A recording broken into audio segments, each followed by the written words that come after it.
श्रोते हो, आता आपण ऐकणार आहात सोलापूर जिल्ह्याचं वार्तापत्र. या वार्तापत्रात सोलापूर IT पार्कच्या उभारणीसाठीचा प्रस्ताव जिल्हाधिकाऱ्यांकडून शासनाला सादर, मुख्यमंत्री समृद्ध पंचायत राज अभियानामध्ये जिल्ह्यातील 244 गावांचा सहभाग आणि जिल्ह्यातील साखर कारखानदारांना 30 नोव्हेंबरपर्यंत ऊस दर जाहीर करण्याचा आदेश. यासह ऐकूया आमचे सोलापूर जिल्ह्याचे प्रतिनिधी महेश पांढरे यांनी पाठवलेला ठळक घडामोडींचा हा आढावा.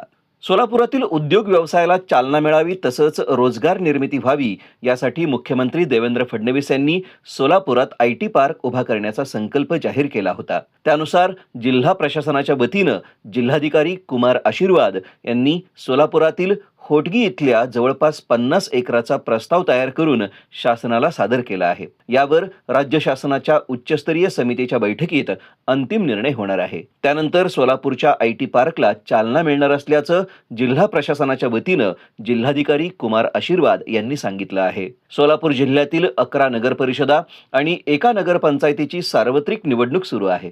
यामध्ये अनेक ठिकाणी सत्ताधारी पक्ष एकमेकांच्या विरोधात लढत आहेत, तर राज्यातील विरोधी पक्षांनी सोयीनुसार स्थानिक पातळीवर युती आणि आघाडी केली आहे. यामुळे सत्तेतील मंत्र्यांना आता स्थानिक निवडणुकीच्या प्रचारात टीका टिप्पणी करण्यास अडचणी निर्माण झाल्याचं दिसून येत आहे. राज्य शासनाच्या वतीनं ग्रामीण भागातील गावांच्या सर्वांगीण विकासासाठी सुरू करण्यात आलेल्या मुख्यमंत्री समृद्ध पंचायत राज अभियानामध्ये सोलापूर जिल्ह्यातील जवळपास 244 गावांनी सहभाग घेतला असून यामध्ये बार्शी तालुक्यातील सर्वाधिक 27 गावे सहभागी झाली आहेत. पहिल्या टप्प्यात कर वसुली करणाऱ्या 66 ग्रामपंचायतींचा गौरव करण्यात येणार आहे.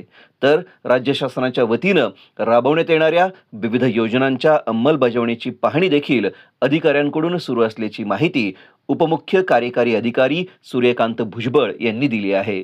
केंद्र आणि राज्य शासनाच्या मार्गदर्शक सूचनांनुसार जागतिक शौचालय दिनानिमित्त सोलापूर जिल्हा परिषदेच्या स्वच्छ भारत मिशन विभागामार्फत सोलापूर जिल्ह्यात हमारा शौचालय हमारा भविष्य ही विशेष मोहीम सुरू करण्यात आली असून येत्या 10 डिसेंबरपर्यंत ही मोहीम सुरू राहणार आहे. ही माहिती मुख्य कार्यकारी अधिकारी कुलदीप जंगम यांनी दिली. शौचालय ही केवळ सोयीचं नव्हे तर आरोग्य, सामाजिक प्रतिष्ठा आणि सुरक्षिततेची हमी देणारी मूलभूत गरज आहे. या मोहिमेअंतर्गत जिल्ह्यातील सर्व गावातील वैयक्तिक आणि सामुदायिक शौचालयाची तपासणी, दुरुस्ती, देखभाल आणि सुशोभीकरण करण्यात येणार आहे. शेतकऱ्यांसाठी शासनाच्या वतीनं राबवण्यात येणाऱ्या विविध योजनांचा लाभ घेण्यासाठी शेतकरी ओळखपत्र अर्थात फार्मर ID काढणं बंधनकारक करण्यात आलं आहे. तसंच सोलापूर जिल्ह्यासह महाराष्ट्रातील काही जिल्ह्यात झालेल्या अतिवृष्टीची नुकसान भरपाई मिळण्यास या फार्मर IDची गरज पडत आहे.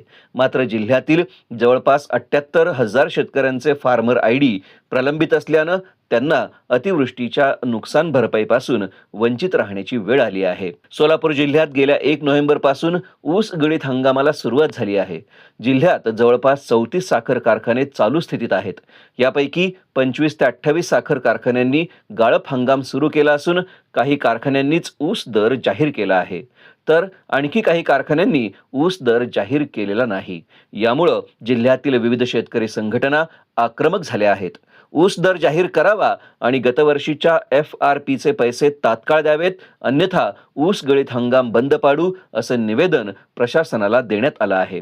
यावर जिल्हाधिकारी कुमार आशीर्वाद यांनी साखर कारखानदारांची बैठक घेऊन येत्या 30 नोव्हेंबरपर्यंत ऊस दर जाहीर करा, अन्यथा कायदेशीर कारवाई करू असा इशारा दिला आहे. सोलापूर जिल्ह्यात सप्टेंबर महिन्यात झालेल्या अतिवृष्टी आणि सीना नदीला आलेल्या महापुरामुळे तब्बल 12,000 हेक्टर क्षेत्रावरील माती वाहून गेली आहे. यामुळे शेतजमीन आता कसण्यायोग्य राहिलेली नाही.